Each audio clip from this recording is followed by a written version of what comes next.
Audio Jungle.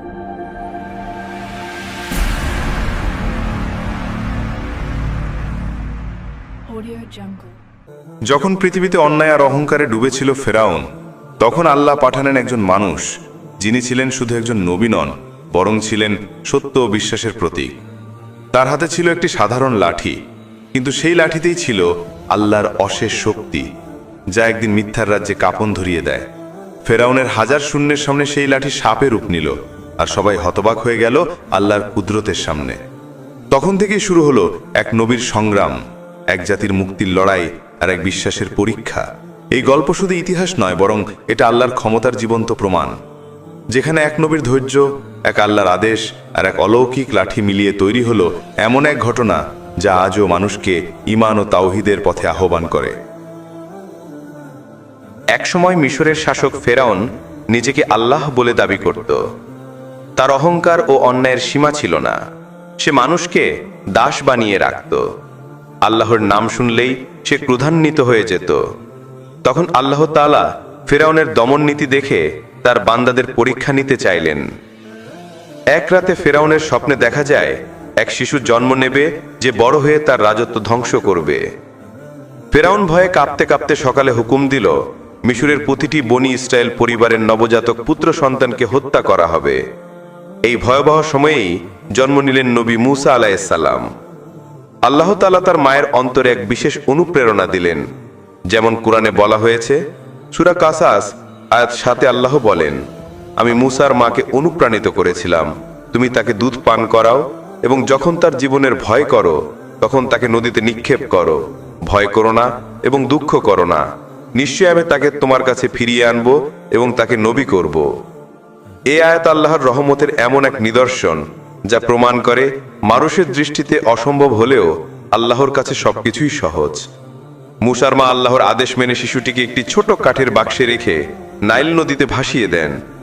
বাক্সটি আল্লাহর হুকুমে ভেসে চলে যায় ফেরাউনের প্রাসাদের সামনে। প্রাসাদের সৈন্যরা শিশুটিকে পেয়ে রানীর কাছে নিয়ে যায়। ফেরাউনের স্ত্রী আসিয়া ছিলেন এক দয়ালু নারী। তিনি শিশুটির মুখের দিকে তাকিয়ে হৃদয়ে এক শান্তি অনুভব করলেন। তিনি বললেন, এটি আমার এবং তোমার চক্ষু শীতলতা, একে হত্যা করো না, হয়তো এটি আমাদের উপকারে আসবে। কোরআনে সূরা কাসাস আয়াত 9 এ কথাটি বর্ণিত হয়েছে। ফেরাউন যদিও প্রথমে রাজি ছিল না, তবু আল্লাহর ইচ্ছায় শিশুটি প্রাসাদেই বড় হতে শুরু করল। কিন্তু মূসা কোনো দুধমা থেকে দুধ পান করছিলেন না। তখন আল্লাহ এমন ব্যবস্থা করলেন যে সৈন্যরা মূসার মায়ের কাছেই তাকে ফিরিয়ে নিয়ে আসে। তার নিজের মায়ের কোলে ফিরে আসে সন্তান। আল্লাহ তার প্রতিশ্রুতি পূর্ণ করলেন, যেমন কোরআনে সূরা কাসাস আয়াত 13 বলা হয়েছে, অতঃপর আমরা তাকে তার মায়ের কাছে ফিরিয়ে দিলাম, যাতে তার চোখ শীতল হয় এবং সে দুঃখ না করে এবং জানে যে আল্লাহর প্রতিশ্রুতি সত্য। এইভাবে নবী মূসা আলাইহিস সালাম বড় হতে থাকেন আল্লাহর কুদরতের ছায়ায়। তিনি একদিন সেই মিশরের প্রাসাদে দাঁড়িয়ে অন্যায়ের সাক্ষী হলেন, যেখানে ফেরাউন নিজেকে প্রভু বলে দাবি করছিল আর মানুষদের ওপর অত্যাচার চালাচ্ছিল। কিন্তু আল্লাহর পরিকল্পনা ভিন্ন ছিল। সেই শিশুটি, যাকে ফেরাউন নিজেই হত্যা থেকে রক্ষা করেছিল, সেই মূসাই একদিন আল্লাহর আদেশে ফেরাউনের মুখোমুখি দাঁড়াবে এবং সত্যের জয় ঘোষণা করবে। হাদিসে রাসূলুল্লাহ সাল্লাল্লাহু আলাইহি ওয়াসাল্লাম বলেছেন, যখন কেউ আল্লাহর ওপর পূর্ণ ভরসা করে, তখন আল্লাহ তার জন্য এমন পথ তৈরি করেন যা সে কখনো কল্পনাও করতে পারে না। নবী মূসা আলাইহিস সালামের জীবনের এই প্রথম অধ্যায় সেই সত্যের জীবন্ত প্রমাণ। আল্লাহ যার রক্ষা করতে চান তাকে কেউ ধ্বংস করতে পারে না। পৃথিবীর সবচেয়ে শক্তিশালী রাজাও নয়। আল্লাহ তাআলা নবী মূসা আলাইহিস সালামকে এমন এক ঘরে বড় হতে দিলেন, যেখানে অন্যায় আর অহংকারের শাসন চলত, কিন্তু সেটাই ছিল আল্লাহর হিকমত। ফেরাউন নিজেকে প্রভু বলে দাবি করলেও আল্লাহর অদৃশ্য পরিকল্পনা চলছিল তারই প্রাসাদের মধ্যে। সেই মূসা বেড়ে উঠছিলেন, যিনি একদিন আল্লাহর কণ্ঠে সত্যের আওয়াজ তুলবেন ফেরাউনের সামনে। মূসা আলাইহিস সালাম বড় হতে লাগলেন। বুদ্ধি, শক্তি, জ্ঞান আর সাহসিকতায় সবার থেকে আলাদা হয়ে উঠলেন। আল্লাহ তাআলা তাকে ছোটবেলা থেকেই বিশেষ রহমত দান করেছিলেন। কোরআনে সূরা কাসাস আয়াত 14 বলা হয়েছে, যখন মূসা পূর্ণ বয়সে পৌঁছালো এবং পরিণত হলো, তখন আমরা তাকে হিকমত ও জ্ঞান দান করলাম এবং আমরা সৎকর্মশীলদের এভাবেই পুরস্কৃত করি। আল্লাহ তাআলা মূসাকে শুধু শারীরিক শক্তি নয়, বরং এক অদ্ভুত ন্যায়বোধ দান করেছিলেন। তিনি অত্যাচার দেখতে পারতেন না। একদিন মুসা শহরের পথে হাঁটছিলেন। তখন তিনি দেখলেন দুই ব্যক্তি ঝগড়া করছে। একজন ছিল ফেরাউনের লোক, অপরজন ছিল বনি ইসরায়েলের একজন মজলুম ব্যক্তি। সে মুসাকে সাহায্য চাইল। মুসা এগিয়ে গিয়ে অন্যায়কারীকে এক ঘুষি মারলেন, কিন্তু ঘুষিটি এত প্রবল হলো যে লোকটি মারা গেল। সঙ্গে সঙ্গে মুসা ভয় আর অনুশোচনায় কেঁপে উঠলেন।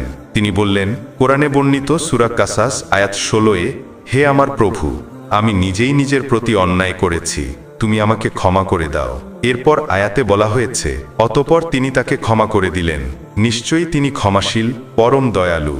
মুসা আলাইহিসসালাম এই ঘটনার পর গভীরভাবে বুঝলেন যে ন্যায়ের পথে দাঁড়াতে হলে শুধু শক্তি নয়, দরকার আল্লাহর দিক নির্দেশনা। সেই ঘটনার পর দিন শহরে আবার সে বনি ইসরায়েলের লোক এক ঝগড়ায় জড়িয়ে পড়ে এবং এবারও মুসা সেখানে যান। কিন্তু এবার ফেরাউনের লোকেরা তাকে চিনে ফেলে। খবর পৌঁছে যায় ফেরাউনের কাছে। ফেরাউন রাগে ফেটে পড়ে এবং ঘোষণা দেয় মুসাকে হত্যা করা হবে। কোরআনে সূরা কাসাস আয়াত 20-এ বলা হয়েছে, শহরের দূর প্রান্ত থেকে এক ব্যক্তি দৌড়ে এসে বলল, হে মুসা, পরামর্শকরা তোমাকে হত্যা করার পরিকল্পনা করছে, তাই তুমি এখান থেকে বেরিয়ে যাও। আমি তোমার উপদেশদাতা এবং তোমার জন্য কল্যাণ কামনা করি। মুসা আলাইহিসসালাম সঙ্গে সঙ্গে আল্লাহর নাম নিয়ে শহর ত্যাগ করলেন। একা, নিরাশ্রয়, নিঃসঙ্গ পথে তিনি রওনা দিলেন মাদিয়ানের দিকে। তার হৃদয় তখন আল্লাহর দিকে নিবিষ্ট ছিল। তিনি বললেন, কোরআনে সূরা কাসাস আয়াত 21-এ, তিনি সেখান থেকে বেরিয়ে গেলেন ভয়ে ও সতর্কতার সাথে এবং বললেন, হে আমার প্রভু, আমাকে জালেম সম্প্রদায় থেকে উদ্ধার করো। এই দুঃখের মুহূর্তেও আল্লাহ তার বান্দাকে ভুলে যাননি। মুসা আলাইহিসসালামের জন্য দূরে অপেক্ষা করছিল নতুন জীবন, নতুন দায়িত্ব এবং নতুন এক অধ্যায়। এই যাত্রাপথেই শুরু হবে নবুয়তের প্রথম প্রস্তুতি। আল্লাহর রহমত যে কখন আসে তা কেউ বুঝতে পারে না, কিন্তু মুসা আলাইহিসসালামের জীবনের প্রতিটি কষ্টই ছিল ভবিষ্যতের জন্য প্রস্তুতি। রাসূলুল্লাহ সাল্লাল্লাহু আলাইহি ওয়াসাল্লাম বলেছেন, যখন আল্লাহ কারো জন্য কল্যাণ চান তখন তিনি তাকে বিপদের মাধ্যমে পরীক্ষা করেন। এই পরীক্ষা নবী মুসা আলাইহিসসালামের জীবনে ছিল সেই প্রথম ধাপ, যেখানে আল্লাহ তাকে শিখাচ্ছিলেন কিভাবে ধৈর্য আর বিশ্বাসের মাধ্যমে সত্যের পথে টিকে থাকতে হয়।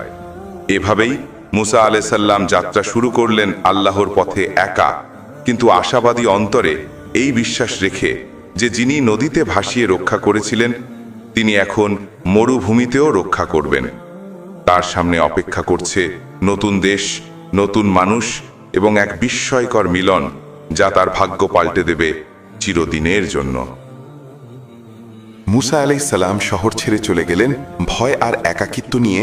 তার হৃদয়ে তখন শুধু এক দোয়া বাজছিল, হে আমার প্রভু, আমাকে জালেম জাতি থেকে রক্ষা করো। তিনি হাঁটছেন মরুভূমির পথে। তৃষ্ণা, ক্লান্তি আর নিঃসঙ্গতার মাঝেও তার অন্তর ছিল আল্লাহর স্মরণে পরিপূর্ণ। আল্লাহ তাআলা কোরআনে সূরা কাসাসে বলেন, যখন তিনি মাদিয়ান অভিমুখে রওনা দিলেন তিনি বললেন, আমি আশা করি আমার প্রভু আমাকে সঠিক পথে পরিচালিত করবেন। এই বিশ্বাসই তাকে শক্তি দিচ্ছিল, কারণ আল্লাহর উপর যে তাওয়াক্কুল রাখে সে কখনো হারায় না।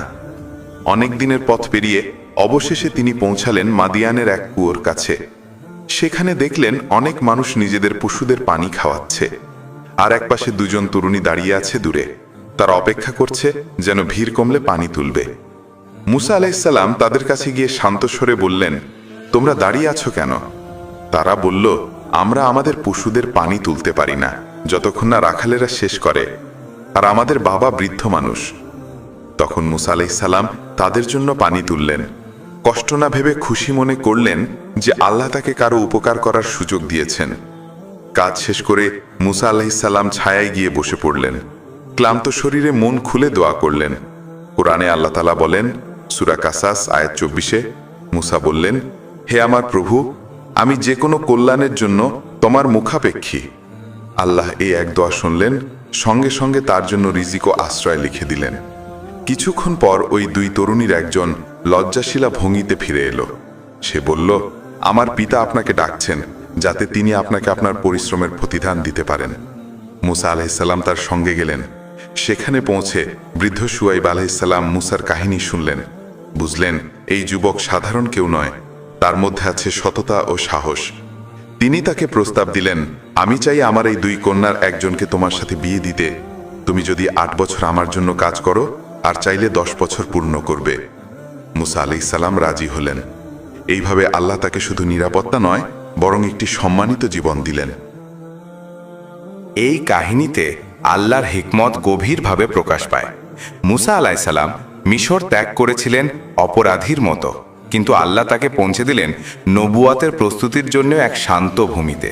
একজন নবীর ঘরে বিয়ে দিলেন তাকে, কর্মশিক্ষা দিলেন, ধৈর্য, অধ্যবসায় ও দায়িত্বশীলতার পাঠ দিলেন। সূরা কাসাস আয়াত 26-এ আল্লাহ বলেন, শুয়াইব আলাইহিস সালামের কন্যা তার পিতাকে বলল, হে আমার পিতা, আপনি তাকে চাকর হিসেবে নিয়োগ করুন। নিশ্চয়ই যাকে আপনি নিয়োগ করবেন সে যেন হয় শক্তিশালী ও বিশ্বস্ত। এই শক্তি ও আমানতদারি ছিল মুসা আলাইহিস সালামের চরিত্রের মূল গুণ। রাসূলুল্লাহ সাল্লাল্লাহু আলাইহি ওয়াসাল্লাম বলেছেন, আল্লাহ যখন কোনো বান্দাকে ভালোবাসেন তখন তাকে এমন পথে চালান যেটা কঠিন মনে হলেও শেষ পর্যন্ত কল্যাণে পৌঁছে দেয়। মুসা আলাইহিস সালামের এই জীবন অধ্যায় তার প্রমাণ। তিনি একদিন হত্যার অপরাধে পালাচ্ছিলেন, আজ তিনি নবীর ঘরে সম্মানিত অতিথি। আল্লাহ তাআলা এভাবেই তার প্রিয় বান্দাদের পরীক্ষা করেন, কারণ পরীক্ষা ছাড়া কোনো নবুয়ত আসে না। ধৈর্য আর তাওয়াক্কুলই নবীদের অলংকার ছিল। আল্লাহ কোরআনে বলেন, নিশ্চয়ই আল্লাহ ধৈর্যশীলদের সঙ্গে আছেন। মুসা আলাইহিস সালামের জীবনের প্রতিটি ধাপ এই আয়াতের জীবন্ত উদাহরণ। এইভাবে বহু বছর পরিশ্রম ও ধৈর্যের জীবন কাটিয়ে মুসা আলাইহিস সালাম আল্লাহর নির্দেশে আবার মিশরের পথে রওনা দিলেন। তখন তিনি জানতেন না সামনে তার জন্য অপেক্ষা করছে এমন এক ঘটনা যা তাকে নবী বানাবে। সেই পথে আল্লাহর নূর দেখা দেবে, সেই পবিত্র ভূমিতে শোনা যাবে আল্লাহর কণ্ঠে তার প্রথম ওহী। মুসা আলাইহিস সালাম দীর্ঘ 10 বছর শুয়াইব আলাইহিস সালামের ঘরে কাজ করে জীবনের কঠিন শিক্ষা অর্জন করেছিলেন। তিনি ধৈর্য শিখেছিলেন, তাওয়াক্কুল শিখেছিলেন এবং এখন আল্লাহর পক্ষ থেকে প্রস্তুত ছিলেন এক মহান দায়িত্বের জন্য। একদিন তিনি তার পরিবারকে নিয়ে মিশরের পথে রওনা দিলেন। রাতের অন্ধকারে তীব্র ঠান্ডার মধ্যে দূরে এক আলো দেখতে পেলেন।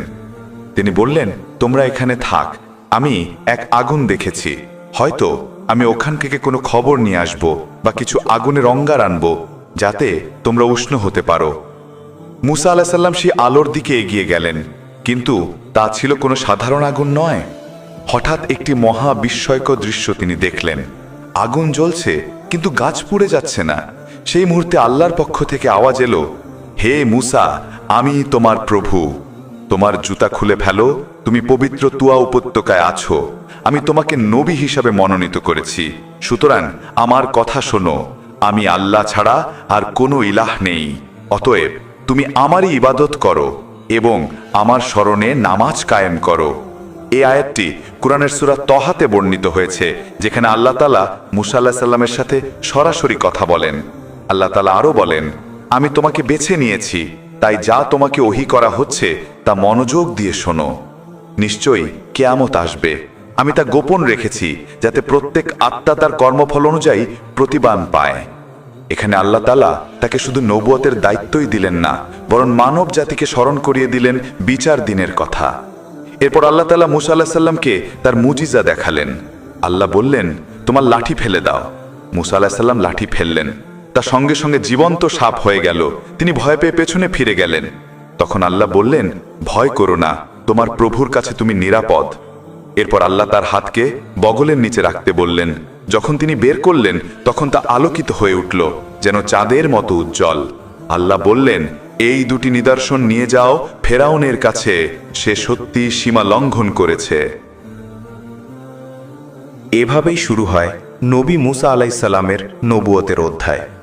একটি সাধারণ মানুষের জীবন থেকে এক মহান রাসূলের যাত্রা, যিনি অত্যাচারীর বিরুদ্ধে সত্যের পতাকা উড়াবেন। এই মুহূর্তটি শুধু মুসা আলাইহিস সালামের জন্য নয়, বরং সমগ্র মানবতার জন্য ছিল একটি স্মরণীয় শিক্ষা। আল্লাহ কোরআনে বলেন, আমরা প্রত্যেক নবীকে পাঠিয়েছি তাদের নিজ নিজ জাতির কাছে, যেন তারা আল্লাহর বার্তা পৌঁছে দেয় এবং অন্যায়ের বিরুদ্ধে দাঁড়ায়। রাসূলুল্লাহ সাল্লাল্লাহু আলাইহি ওয়াসাল্লাম বলেছেন, আল্লাহ তার বান্দাদের মধ্যে যাকে ভালোবাসেন তাকে দায়িত্ব দেন, পরীক্ষা দেন, কারণ আল্লাহর ভালোবাসা মানেই এই নয় যে জীবন সহজ হবে, বরং তার ভালোবাসা মানে তুমি তার পথে কঠিনতার মধ্যেও অবিচল থাকবে। মুসা আলাইসাল্লাম সেই ধৈর্যের প্রতীক, যার মাধ্যমে আল্লাহ প্রমাণ করলেন যে যাকে তিনি বেছে নেন তার জন্য তিনি নিজেই পথ তৈরি করে দেন। এই কাহিনীর শেষ প্রান্তে আমরা দেখি মুসা আলাইসাল্লামকে আল্লাহ নবুয়তের দায়িত্ব দিলেন, তার বুকে সাহস ঢেলে দিলেন। আল্লাহ বললেন, ভয় করো না, আমি তোমার সঙ্গে আছি, আমি শুনি এবং দেখি। এই আয়াত মুমিনদের জন্য এক অবলম্বন। যাদের জীবনে ভয় আছে, হতাশা আছে, তারা যেন জানে যে আল্লাহ তাদের সঙ্গে আছেন। মুসা আলাইসাল্লামের জীবন আমাদের শেখায় তাওয়াক্কুল মানে হলো যখন তুমি কিছুই দেখতে পাও না, তখনও আল্লাহর রহমতের দিকে বিশ্বাস রাখো। হে প্রিয় শ্রোতা, এই কাহিনী শুধু ইতিহাস নয়, বরং আমাদের জীবনের দিক নির্দেশনা। আল্লাহর পথে ধৈর্য ধরো। আল্লাহর পথে চললে হয়তো আজ কষ্ট আসবে, কিন্তু আগামীকাল আল্লাহ তোমার হৃদয়ে শান্তি ও মর্যাদা দান করবেন। কোরআনের প্রতিটি আয়াতের মতো এই কাহিনীর প্রতিটি ধাপে আছে হিকমত আর তাওয়াক্কুলের পাঠ। যদি তুমি এমনই আল্লাহর কাহিনীগুলো শুনে আত্মাকে প্রশান্ত করতে চাও, যদি তুমি জানতে চাও কোরআন ও হাদিসের আলোয় নবীদের জীবনের গভীর রহস্য, তাহলে অবশ্যই সাবস্ক্রাইব করে রেখো আমার ইউটিউব চ্যানেল আল্লাহর ইশারা। এই চ্যানেলে তোমার জন্য রয়েছে ঈমান জাগানো গল্প, আল্লাহর কুদরতের নিদর্শন এবং নবীদের জীবনের অজানা অধ্যায়, যেগুলো শুনে হৃদয় নরম হয়ে যায় আর আল্লাহর পথে ফিরে আসতে মন চায় ইনশাআল্লাহ।